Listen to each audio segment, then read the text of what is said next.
सास बहू का प्यार। सुमित्रा अपनी बहू को आवाज देती है। अरे बहू, देख मेरा भाई आया है, जरा उसके लिए चाय नाश्ता तो लेती आ। क्या दीदी, चाय नाश्ते से क्या होगा, खाना मंगाओ खाना। अच्छा ठीक है, मंगाती हूँ। तभी सुमित्रा की बहू तारा हाथ में पर्स लिए बाहर आती है। मम्मी जी, मैं मार्केट जा रही हूँ, मेरी सहेलियाँ बाहर मेरा इंतजार कर रही हैं। मामा जी को खाना आप दे दीजिएगा, मुझे ना देर हो रही है। और सुमित्रा वहाँ से चली जाती है। ये देख कल्लू लाल सुमित्रा से कहता है, ये क्या दीदी, तुम्हारी बहू तो बहुत अकड़ू है। कोई बहू अपनी सास से ऐसे बात करती है क्या? ये अगर अपने गांव में होती ना तो अपनी माँ इसे 2 मिनट में सीधी कर देती। तुम कहो तो मैं अभी माँ को फोन करके बुला लेता हूँ। अरे नहीं नहीं कल्लू, पहले का जमाना और था, अब जमाना बदल गया है। हमें बहू को अपनी बेटी की तरह रखना चाहिए। और वैसे भी ये किस किताब में लिखा है कि शादी के बाद लड़की की आजादी छीन कर उसे 4 दीवारी में कैद कर दूं? उसे भी अपनी मर्जी से जीने देना चाहिए। अरे इसी का नाम जिंदगी है। ये सब छोड़, तू खाना खा। हाँ हाँ दीदी, बड़ी जोरों की भूख लगी है। अगले दिन, ये देखिए मम्मी जी, कल मैं मार्केट से अपने लिए साड़ी लेकर आई हूँ।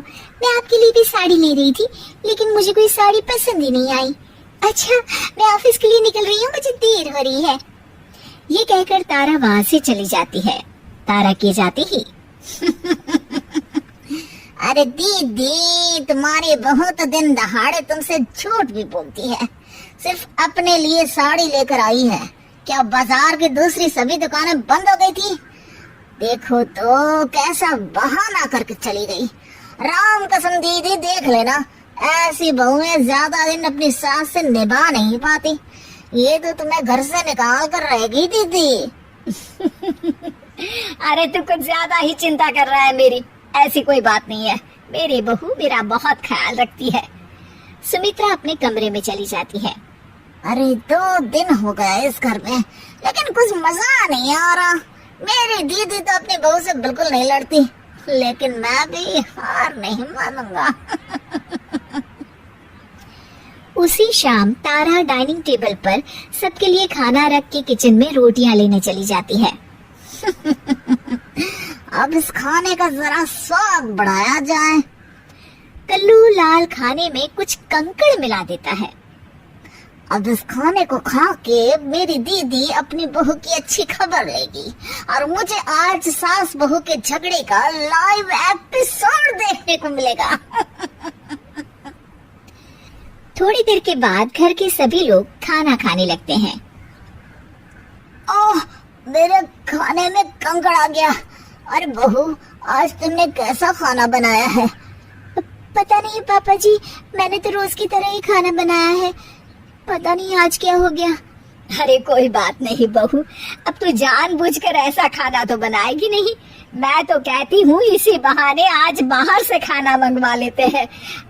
बहू, क्या कहते हैं उसे जो घर खाना पहुँचाते हैं? जुर्माटो? जुर्माटो नहीं मम्मी जी, जोमेटो। मैं अभी खाना ऑर्डर कर देती हूँ। अपनी दाल गलती ना देख कल्लू लाल का चेहरा लटक जाता है। अगले दिन गैस पर चाय चढ़ाकर तारा अपने कमरे में जाती है। तभी कल्लू लाल चाय में नमक डालने लगता है। तारा ये सब देख लेती है और फौरन मोबाइल में वीडियो बनाकर अपनी सास को दिखा देती है। अरे ये कल्लू तो अभी तक नहीं सुधरा। मुझे तो लगता है मामा जी जानबूझकर हमें परेशान कर रहे हैं।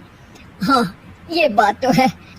मैं देख रही हूँ जब से ये कल्लू आया है, हमेशा हम दोनों के बीच आग लगाने की कोशिश करते रहता है। इसे इस घर से भागना ही पड़ेगा, लेकिन जबरदस्ती भी तो निकाल नहीं सकते।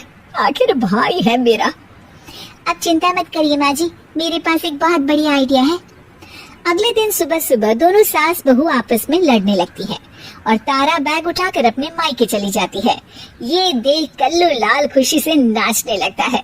लेकिन जिस तरह बिना पेट्रोल के गाड़ी नहीं चलती, ठीक उसी तरह बिना बहू के घर भी नहीं चल सकता। अरे कल्लू, देखता नहीं हॉल में कितनी धूल जमी है? बहू तो है नहीं घर में, इसलिए तू हॉल में पोछा लगा दे। कल्लू लाल हिचकिचाते हुए कहता है, जीजा जी, अब मैं हॉल में पोछा लगाते हुए अच्छा लगूंगा क्या? अरे तुझे किस बात के शक? लल्लू लाल की दुकान पर दिन भर झूठे बर्तन धोता था, भूल गया क्या? चल फटाफट हॉल को चमका दे।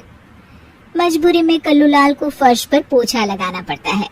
अगले दिन, अरे सुन कल्लू, जी दीदी।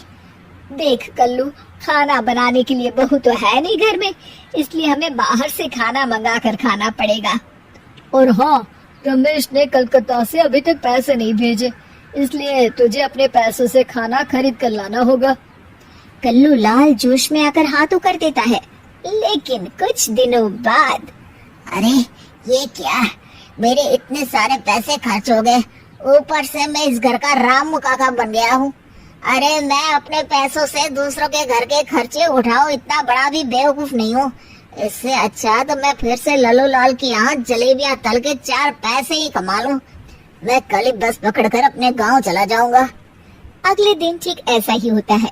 कल्लू लाल बस पकड़कर सीधा अपने गांव निकल जाता है और उसके जाते ही तारा वापस आ जाती है और सभी मजे से रहने लगते हैं।